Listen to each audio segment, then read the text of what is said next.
ఇక పరకామణి ఫిర్యాదుదారు సతీష్ కుమార్ అనుమానాస్పద మృతి. రాజీ కేసులో విచారణ కోసం తిరుపతికి రైల్లో వెళ్తున్న ఘటన. తాడిపత్రి సమీపంలో జీఆర్పీ సిఐ సతీష్ మృతదేహం లభ్యం. శరీరంపై తీవ్ర గాయాలు లేవు కానీ ముక్కలు ముక్కలైన తలభాగం హత్యేనని అనుమానం. రైల్లోంచి పడితే శరీరం అంతా దెబ్బలు ఉండాలి. గట్టిగా తలపై బాదినట్టు ఉంది. సిటీ స్కానింగ్ తర్వాత వైద్యుల అభిప్రాయం.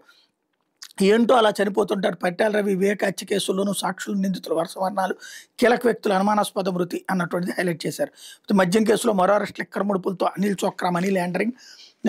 రాజ్ కసిరెడ్డికి చెందిన 77.55 కోట్లు వైట్ మనీగా మార్పు అన్నటువంటి వార్తని హైలైట్ చేశారు. లేకపోతే జూబ్లీహిల్స్పై కాంగ్రెస్ జెండా అంటూ ఉప ఎన్నికలో హస్తం విజయబేరి 24,729 ఓట్ల మెజార్టీతో గెలుపొందిన నవీన్ యాదవ్. జూబ్లీహిల్స్ అసెంబ్లీ నియోజకవర్గంలో కాంగ్రెస్ పార్టీ విజయబేరి మోగించింది. 2 దశాబ్దాల తర్వాత మళ్ళీ ఇక్కడ 3 రంగుల జెండా ఎగిరింది. ముఖ్యమంత్రి రేవంత్ రెడ్డి ఖాతాలో మరో ఉప ఎన్నిక విజయం నమోదైంది.